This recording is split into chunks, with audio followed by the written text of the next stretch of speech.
Hi అండి, welcome to Konapalli విలాక్స్. నేను మీ లావణ్యాని. నేను ఈరోజు ఒక మంచి టిప్తో మీ ముందుకు వచ్చానండి. అదేంటి అంటే, మనం టౌన్లో ఉండి ఎప్పుడన్నా మన అమ్మ వాళ్ళ ఇంటికి లేదా మన అక్క చెల్లెళ్ళ వాళ్ళ ఇంటికి పల్లెటూరుకి వెళ్ళినప్పుడు అక్కడ వచ్చేటప్పుడు మన డిపోలో కానీ వాళ్ళ ఇంటి దగ్గర పాటు ఉంటే వాళ్ళ ఇంటి దగ్గర కానీ మనం పాలు తెచ్చుకుంటూ ఉంటామండి. ఎక్కువగా మేము అదే పని చేస్తాము. అక్క వాళ్ళ ఇంటికి వెళ్తే మేము పాలు తెచ్చుకుంటామండి. 2 బాటిల్ పాలు తెచ్చుకుంటాం ప్రతిసారి. అంటే 2 లీటర్ల బాటిల్తో అక్క వాళ్ళ బర్రె పాలు పోస్తుందండి. తర్వాత బాబాయ్ అంటే ఒక బాటిల్ పాలు డిపో దగ్గర తెచ్చిస్తాడు. ఆ పాలే మేము ఒక 5-6 రోజుల దాకా వాడుకుంటూ ఉంటామండి. అది ఎలా వాడుకోవాలో ఏంటో మీకు చూపిస్తానండి. అంతేకాకుండా వాటి వల్ల మనం ఎక్కువగా వెన్న ఎలా తీయాలనో, నెయ్యి ఎలా ఎక్కువ వస్తుందో మీరు చూపిస్తాను. ఆ పాలనండి మేము తెచ్చుకున్న తర్వాత మేము ఒక బాటిల్ మటుకు ఫస్ట్ రోజు కాసుకుంటామండి. తర్వాత రెండో బాటిల్ ఫ్రిడ్జ్లో పెట్టుకొని ఒక 2-3 రోజుల దాకా అయితే వాడుకుంటామండి.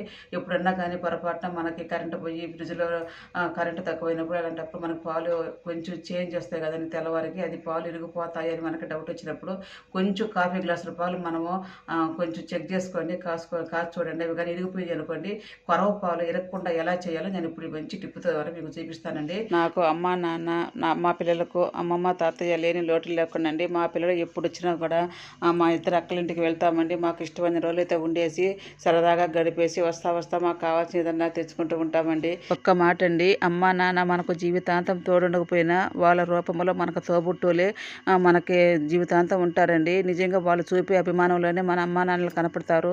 ఎవరు కూడా చిన్న చిన్న విషయాలకి మన తోబుట్టువులని అయితే దూరం చేసుకోవద్దండి. మేము ఎప్పుడు అక్కలూరికి వెళ్ళినా కూడా మాకు 2 బాటిల్ పాలే తెచ్చిద్దండి అక్క. అయితే అంతకుముందే తెచ్చుకున్న పాలు మీకు చూపిస్తున్నాను. ఈ దప్ప అయితే 2 బాటిల్తో నాకు పాలు ఇచ్చిందండి అక్క. రాగానే ఒక బాటిల్ అయితే పాలు కాసుకున్నాము. రెండో బాటిల్ అయితే తెల్లవారు కాసుకోవచ్చని ఫ్రిడ్జ్లో పెట్టాను. 2-3 రోజులు ముంచుకొని కాసుకుంటామండి. కానీ నాకు ఎందుకో మూత తీసి చూశానండి. మూత తీసేసరికి నాకైతే కొంచెం డౌట్ వచ్చింది, పాలు ఇరిగిపోయేటట్టుగా ఉండేదని చెప్పనేసి. ఆయన సరే చూద్దామనేసి నేను కొంచెం పాలు ప్రతిసారి నేను కొంచెం పాలు దాంట్లో పోసుకొని చెక్ చేస్తానండి. ఇప్పుడు మీరు చూపిస్తున్నాను చూడండి. ఈ పాలు అయితే కొంచెం పాలు అయితే పోసేసి కొంచెం నీళ్ళు వేసేసి స్టవ్ అంటించి స్టవ్ మీద పెట్టానండి. ఈ పాలు ఇరగతాయా లేదా మీరే చూడండి. ఏ మాత్రం కూడా మనము పాలు ఇరిగిన పాలు కూడా చక్కగా ఇరగకుండా కూడా చేసుకోవచ్చండి. ఇప్పుడైతే నేను స్టవ్ అంటించి పొయ్యి మీద పెట్టాను చూడండి. 1 నిమిషం తర్వాత మీకు చూపిస్తాను. నిజంగా భలే చిట్కా అనమాట. ఇది అందరికీ ఉపయోగపడుతుందండి. మనం ఎప్పుడన్నా ఊళ్ళకి వెళ్ళేసి ఎక్కువ పాలు తెచ్చుకొని స్టోర్ చేసుకొని 4-5 రోజులు కూడా వాడుకుంటూ ఉంటారు కదండి. అలాంటి వాళ్ళకి చాలా బాగా ఉపయోగపడుతుందండి. ఇప్పుడైతే పాలు అయితే కాగుతున్నాయండి. మీకైతే ఇప్పుడు ఒక గంట పెట్టి చూపిస్తాను చూడండి. నిజంగా అసలు ఎన్ని పాలు వేస్ట్ అయిపోతాయని చెప్పి బాధపడ్డాను. ఇప్పుడే కదండి, ప్రతిసారి కూడా నాకు ఇట్లా జరుగుతూ ఉంటుందండి. నేను ఎన్నిసార్లు ఇదే విధంగా చేస్తూ ఉంటే ఒకసారైనా మన వ్యూవర్స్కి మన సబ్స్క్రైబర్స్కి చూపిద్దామనేసి నేను ఈరోజైతే వీడియో తీస్తున్నాను. చూడండి, పాలు అయితే ఇరిగిపోయాయి కదండి.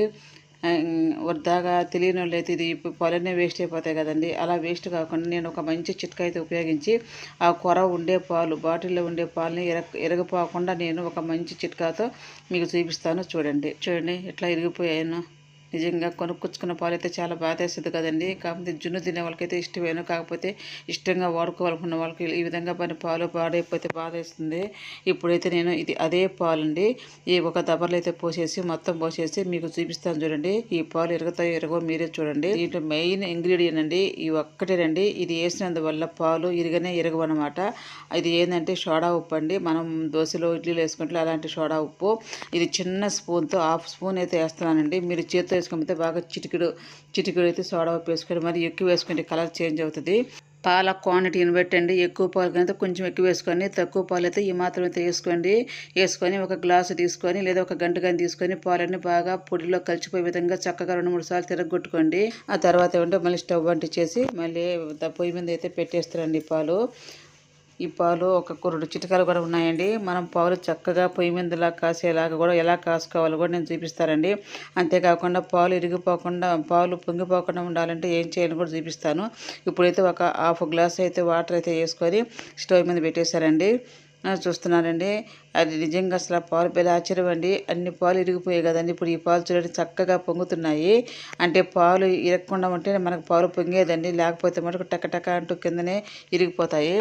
ఇప్పుడు ఈ పాలను కూడా మీకు కాసి చాలా చక్కగా ఎర్రగా కాసి పొయ్యి మీద కాసినట్టు దాని మీద ఎంత మేగడ వచ్చిందో కూడా మీకు చూపిస్తాను. పాలని మనం ఎలా కాసుకోవాలి, ఎలా వాడుకుంటే మనకి ఎక్కువ వెన్న కానీ మేగడ కానీ వస్తుందో అది కూడా మీకు చూపిస్తానండి ఈ వీడియోలోను. చూడండి ఎంత బాగా పాలు కాగుతున్నాయనో.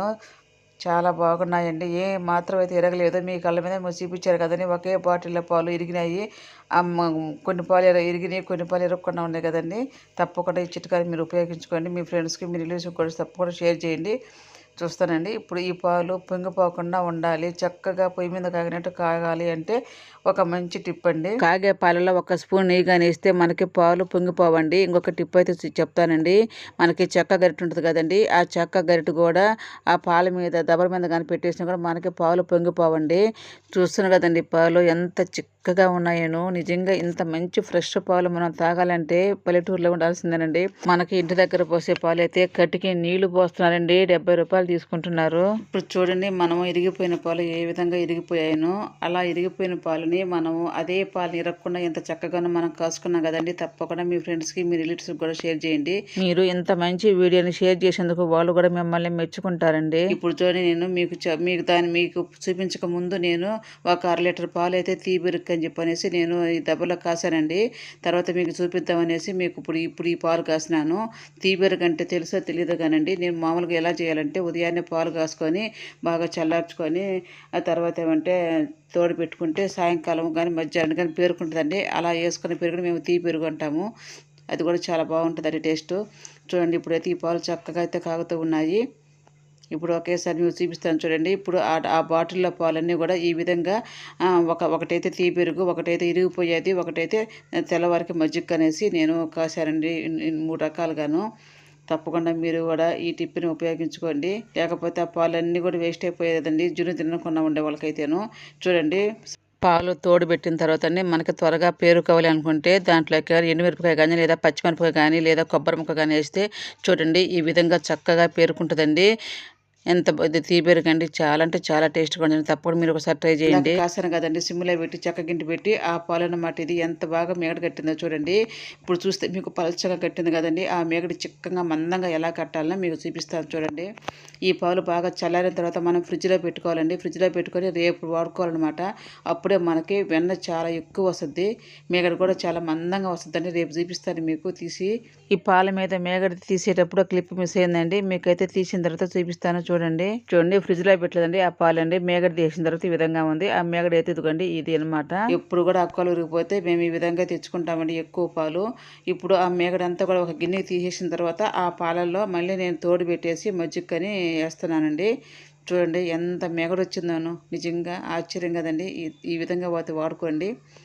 తర్వాత ఈ పాలని మనం డైలీ 2-3 రోజుల దాకా ఉపయోగించుకోవచ్చు టీలకి, మజ్జిగకి. నేనైతే మాకు టీలు, కాఫీలు ఎవరు తాగమండి, అందుకనేసి మేగడ పక్క తీసేసి ఈ పాలలో అయితే నేను తోడు పెడుతున్నానండి. ఆ తీబిరిగే ఒక చిన్న స్పూన్ అయితే దాంట్లో వేసి బాగా చక్కగా కలిపేసుకొని ఆ మిరపకాయ ఇందులో వేసేస్తారండి, త్వరగా పేరుకుంటుంది. ఇలాంటి మరెన్నో టిప్స్తో మంచి మంచి ఉపయోగపడే వీడియోస్ మన ఛానల్లో ఉన్నాయండి. తప్పకుండా మీరు చెక్ చేయండి, చూసి మీకు నచ్చితే తప్పకుండా లైక్ చేయండి, షేర్ చేయండి, అలాగే సబ్స్క్రైబ్ చేసుకోండి. నెయ్యి కూడా అండి, నేను 4-5 కేజీలు నెయ్యి కూడా చేశానండి. ఆ నెయ్యి వీడియో కూడా మన ఛానల్లో ఉందండి, తప్పకుండా చూడండి. ఆ నెయ్యి వీడియో కానీ మీరు చూస్తే ఆశ్చర్యపోతారండి. బయట కొనుక్కున్న పాలుతో ఇంత నెయ్యి ఎలా చేసావు అనేసి అంత నెయ్యి అయితే చేశానండి. తప్పకుండా చూడండి. నేను చెప్పిన విధంగా కానీ మీరు పాలు కాసుకొని వాడుకున్నట్లయితే ఆ నెయ్యితో మీకు సగం పాల డబ్బులు అయితే వస్తాయండి. ఇటువంటి మరెన్నో వీడియోస్ మీరు చూడాలి అనుకుంటే మన ఛానల్ని ఫాలో అవ్వండి. ఈసారి మంచి వీడియోతో మళ్ళీ కలుస్తాను. బాయ్ అండి.